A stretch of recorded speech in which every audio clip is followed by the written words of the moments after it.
कृष्णा। मैं नीलम आप सभी का आपके अपने चैनल प्रभु भक्ति संगीत में हार्दिक स्वागत करती हूँ। आज हम सुनेंगे आंवली एकादशी की व्रत कथा। पौराणिक कथाओं में उल्लेख है कि जब भगवान विष्णु ने इस सृष्टि की रचना की तो उन्होंने आंवला वृक्ष को भी उत्पन्न किया।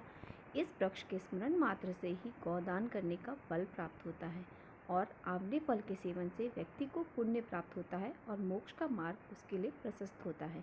आंवला एकादशी या अमल की एकादशी का व्रत फागुन मास में शिवरात्रि और होली के बीच में मनाया जाता है। इस दिन आंवले वृक्ष का विशेष महत्व होता है। भगवान विष्णु को आंवले का फल अत्यधिक प्रिय है। आंवले के वृक्ष में भगवान विष्णु का वास माना जाता है। स्कंद पुराण में आंवल की एकादशी का वर्णन करते हुए बताया गया है कि यह व्रत सभी पापों का नष्ट करता है और व्यक्ति को सौभाग्यशाली बनाता है। तो चलिए सुनते हैं आंवल की एकादशी की पौराणिक व्रत कथा। प्राचीन समय में एक नगर था जिस नगर का नाम वैदिक था। इस नगर में ब्राह्मण, वैश्य, क्षत्रिय, शूद्र चारों वर्ण अत्यंत सुखी और संतुष्ट थे। नगर में हमेशा उनके मंगलमय स्वर गूंजते रहते थे। वहाँ कोई भी पापी, दुष्ट या नास्तिक नहीं था। इस नगर में चैत्ररथ नामक एक प्रसिद्ध चंद्रवंशी राजा शासन करते थे। वह राजा बहुत ही विद्वान और धार्मिक प्रवृत्ति के थे। राज्य में कोई भी गरीब या कंजूस नहीं था। वहाँ के सभी निवासी भगवान विष्णु के भक्त थे और वहाँ के लोग आंवला एकादशी के व्रत को बहुत ही श्रद्धा और भक्ति भाव से करते थे।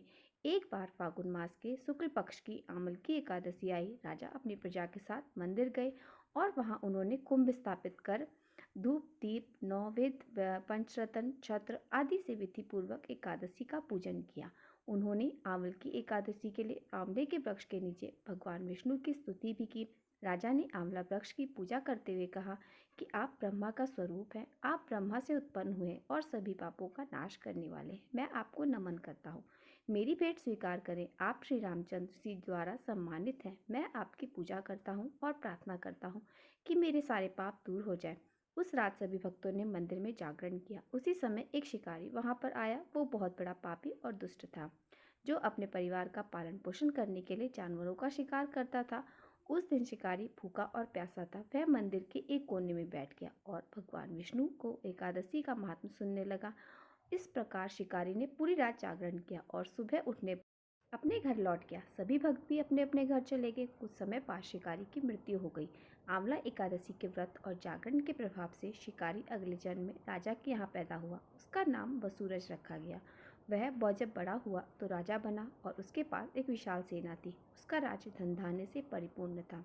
उसकी शक्ति चंद्रमा के समान थी, पराक्रम भगवान विष्णु के समान और स्थिरता पृथ्वी के समान थी। एक दिन राजा बसूरज शिकार के लिए जंगल गए। फिर वहां अचानक रास्ता भटक गए।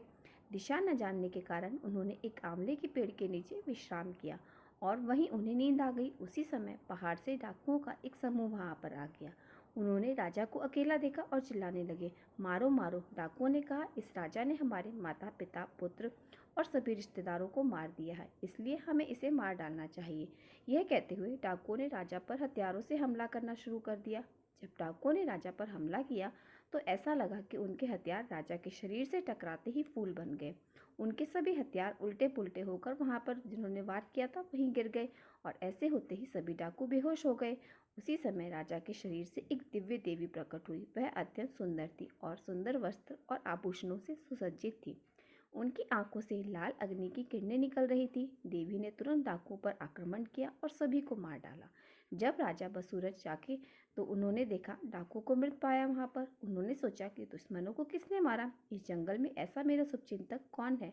तभी एक आकाशवाणी हुई, हे राजन, इस संसार में तुम्हारी रक्षा भगवान विष्णु के अलावा और कौन कर सकता है। पिछले जन्म में तुमने आंवल की एकादशी का जो व्रत किया उसी का पुण्य है। आकाशवाणी सुनने के बाद राजा अपने राज्य खुशी खुशी लौट आए और शासन करने लगे। तो यह थी आंवल की एकादशी की व्रत कथा। इस कथा को श्रद्धापूर्वक जो भी पढ़ता है या सुनता है उनके सभी कार्य सफल होते हैं और अंत में वह विष्णु लोक को प्राप्त होता है। तो यह थी आंवल की एकादशी। आशा करती हूँ आपको आज की कथा पसंद आई होगी। अगर कथा पसंद आई हो तो प्लीज़ मेरी वीडियो को लाइक और चैनल को सब्सक्राइब अवश्य कर लीजिए। बोले विष्णु भगवान की जय हो, माता लक्ष्मी की जय हो।